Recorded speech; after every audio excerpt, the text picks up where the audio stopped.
دوزخ بھی بنائی ہے، اللہ نے جنت بھی بنائی ہے۔ تو انسانوں میں بھی دو کیٹیگریز ہیں، ایک وہ ہے جو اپنی کوشش کر کے جنت حاصل کریں گے، اور دوسرے وہ ہے جو خود برے اعمال کر کے نعوذ باللہ دوزخ بنائیں گے۔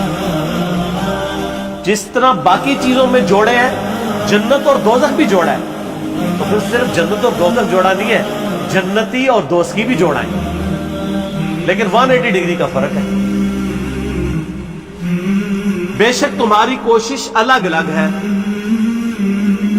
اب یہ جو آیات آ رہی میرے بھائیوں، اہم ترین آیات ہے قرآن پاک۔ اللہ تعالیٰ نے جنتیوں کی 3 صفات بیان کی ہیں، اور اس کے بعد دوزخیوں کی 3، کہ جو یہ کرے گا وہ جنت تک پہنچ جائے گا، جو یہ کرے گا وہ دوزخ تک پہنچ جائے گا۔ سنیں پھر، پہلے جنتیوں کا ذکر ہے۔ فَأَمَّا مَنْ أَعْطَى، وہ شخص جس نے آتا یعنی اللہ کی راہ میں خرچ کیا، واتقى اور اللہ سے ڈرتا رہا، وصدق بالحسنى اور جو بھی اچھی بات اس کے علم میں آئی اس کی پیروی کرتا۔ یہ 3 خصوصیات ہیں اہل جنت کی۔ اللہ کی راہ میں جیب ڈھیلی کرنا، مال تو پہلی ہے جناب شرط، مال وہی بندہ لگاتا ہے جہاں پہ انسان کو ملنے کی امید ہو۔ اللہ سے ڈرتا رہا ہر معاملے میں، اور ہر اچھی بات کی تصدیق کرتا رہا۔ فَسَنُيَسِّرُهُ لِلْيُسْرَى، تو ہم اس کی آنے والی زندگی آسان راستے پہ کر دیں گے، یعنی جنت۔ اللہم اجعلنا منہم، اللہ تعالی ہمیں ان میں شامل فرمائے، آمین۔ وَأَمَّا مَنْ بَخِلَ، اور وہ شخص جس نے بخل کیا، کنجوسی کی، وَاسْتَغْنَى اور بے پرواہ رہا، وہاں کیا تھا؟ ہر معاملے میں ڈرتا رہا، یار اس بات میں کہیں اللہ ناراض نہ ہو جائے، کہیں یہ حرام ہی نہ ہو، کہیں یہ غلط ہی نہ ہو۔ اور دوسرا کیا ہے؟ بے پرواہ، اور تکی جائے گی جی۔ اللہ نے کیسا لفظ استعمال کیا؟ بے پرواہ، کیجول لیتا رہا ہر چیز کو۔ وَكَذَّبَ بِالْحُسْنَى، اور جب کبھی بھی اس کو اچھی بات پہنچی اس نے اس کو جھٹلا دیا۔ فَسَنُيَسِّرُهُ لِلْعُسْرَى، تو ان قریب پھر ہم اس کے لیے ایک مشکل راہ کا تعین کر دیں گے، یعنی جہنم۔ اللہم اجرنا من النار، آمین۔ یہ سیم آیات نبی علیہ السلام نے تلاوت کی تھی، بخاری اور مسلم میں حدیث ہے۔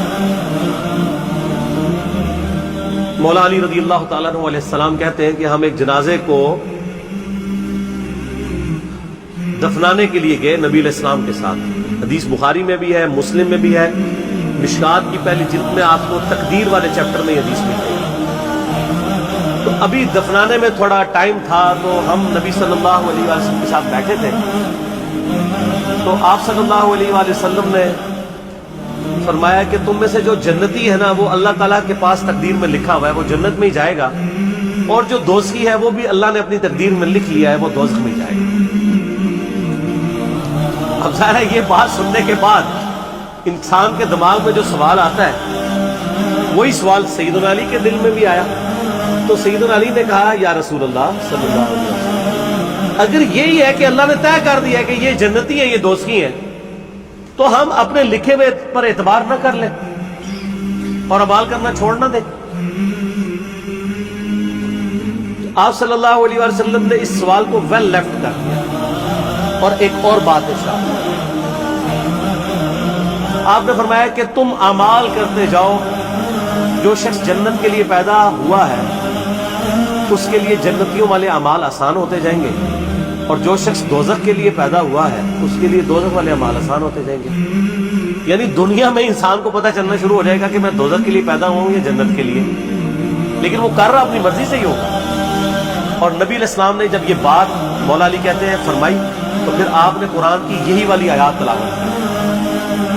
تو یہ نبی علیہ السلام کی بھی سنت ہے کہ اپنی بات کے ثبوت میں قرآن و حدیث پیش کرتا ہے۔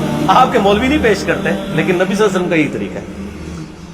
آپ صلی اللہ علیہ وآلہ وسلم نے یہ بات ارشاد فرما کے کہا فَأَمَّا مَنْ أَعْطَى وَاتَّقَى وَصَدَّقَ بِالْحُسْنَى، یعنی جو آپ نے فرمایا تھا نا کہ اعمال کرتے جاؤ، جو جنتی ہے وہ جنت میں ہی جائے گا، تو فرمایا کون ہوگا؟ فَأَمَّا مَنْ أَعْطَى، جس نے مال اللہ کی راہ میں دیا، اللہ سے ڈرتا رہا اور ہر اچھی بات کی پیروی کرتا رہا، اس کے لیے جنت آسان ہو جائے گی۔ یعنی وہ خود ہی کرتا رہا نا، کان سے پکڑ کے تو نہیں اللہ نے کروایا۔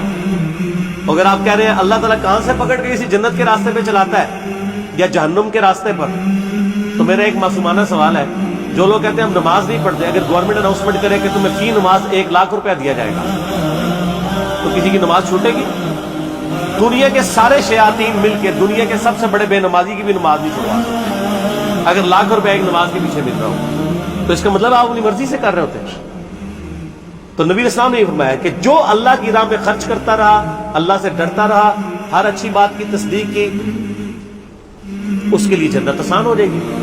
پھر آپ فرمایا وَأَمَّا مَنْ بَخِلَ وَاسْتَغْنَى وَكَذَّبَ بِالْحُسْنَى فَسَنُيَسِّرُهُ لِلْعُسْرَىٰ، اور جو کنجوسی کرتا رہا، ہر بات میں بے پرواہ رہا، اسے کوئی فکر نہیں تھی کہ آخرت میں نے اللہ کو منہ دکھانا ہے، اور ہر اچھی بات اگر پہنچی بھی تو اسے جھٹلا دیا، تو وہ دوزخ کے لیے۔ تو بتانا یہ مقصود تھا کہ جنت اور دوزخ تم خود کماتے ہو۔ اگر کسی نالائق اسٹوڈنٹ کو teacher at the end of the day پیپروں سے ایک دن پہلے بلا کے کہے کہ بچہ تو فیل ہو جائے گا، اور وہ فیل بھی ہو جائے، تو وہ یہ کہے گا کہ چونکہ میرے استاد نے فرمایا تھا اس لیے میں فیل ہو گیا۔ استاد نے تو ایکسپرٹ اوپینین دیا تھا کہ تیرے کرتوت ہی ایسے کیے تو نے خود ہے۔ اللہ تعالیٰ نے بھی انسانوں نے جو کرتوت اپنی مرضی سے کرنے تھے، یہ تو اللہ کا علم ہے، اور دوسرا اس علم کی ٹینشن ہمیں تب لینے کی ضرورت ہے جب ہمیں اس علم کی کھوج مل جائے۔ کوئی آپ میں سے ڈسکور کر سکتا ہے کہ میرے یا آپ کے بارے میں کیا لکھا ہوا ہے لوح محفوظ میں؟ تو اس لکھے ہوئے کو اللہ کے علم کے ساتھ خاص رہنے دے۔ ہاں دنیا میں پتہ چل جاتا ہے کہ کون بندہ جنت کے لیے پیدا ہوا اور کون دوزخ کے لیے، وہ اس کے کرتوت بتا رہے ہوتے ہیں، کتنا وہ خدا کو سیریس لے رہے ہیں، تو اس کے جنتی اعمال آسان۔ اور اس لیے آپ دیکھیں جو لوگ نیک اعمال پہ چلتے ہیں نا، وہ نیکی کا ہر راستہ اختیار کرنے کی کوشش کرتے ہیں۔ جب انہیں پتہ چلتا ہے اچھا یہ بھی پڑھنا چاہیے، اچھا ادھر یہ کرنا چاہیے، مجھے نہیں پتا تھا، وہ بھی شروع کر دیتے ہیں۔ اور بالکل اس کے برعکس دیکھیں جو لوگ برائی کے راستے پہ ہیں نا، اگر شراب پیتے ہیں تو ان کو آہستہ ہیروئن کے نشے کا بھی پتہ چل جاتا ہے، ان کو آہستہ آہستہ زنا کے بارے میں بھی انٹروڈکشن ہو جاتا ہے، اور وہ ہر برائی میں انوالو ہوتے چلے جاتے ہیں۔ یہ وہی چیز ہے کہ جو تقوی اختیار کرتا ہے، ہر اچھی بات کی تصدیق کرتا ہے، اللہ کی راہ میں خرچ کرتا ہے، اس کے لیے جنت آسان ہو جائے گی۔ اور اس کے اگینسٹ جو کنجوسی کرتا ہے، بے پرواہ رہتا ہے، اپنی مرضی کی زندگی گزارتا ہے، تو ہر جھوٹی بات کو وہ ہر بات کو جھٹلا دے گا۔ صحیح مسلم میں حدیث ہے، نبی صلی اللہ علیہ وآلہ وسلم نے فرمایا کہ جس کے دل میں رائی کے دانے کے برابر بھی تکبر ہوا وہ جنت میں نہیں جائے گا۔ صحابہ نے عرض کیا اللہ کے محبوب صلی اللہ علیہ وآلہ وسلم، کبھی ہماری خواہش ہوتی ہے ہمارے کپڑے اچھے ہوں، ہماری جوتیاں اچھی ہوں، کیا یہ بھی تکبر ہے؟ آپ صلی اللہ علیہ وآلہ وسلم نے فرمایا اللہ بھی خوبصورت ہے اور خوبصورتی کو پسند فرماتا ہے، تکبر یہ ہے کہ تم حق بات سے اناد کرو۔ یہ آیا تھا نا وَصَدَّقَ بِالْحُسْنَى، جو سچی بات ملتی ہے اس کی پیروی کرتا ہے جنتی، وَكَذَّبَ بِالْحُسْنَى، اور دوست کی ہر اچھی بات کو ڈینائی کرتا ہے۔ اور نبی علیہ السلام کیا فرما رہے ہیں کہ تکبر اصل میں یہ ہے کہ تمہیں حق بات پتہ چلے اس سے روگردانی کرنا اور دوسروں کو حقیر سمجھو۔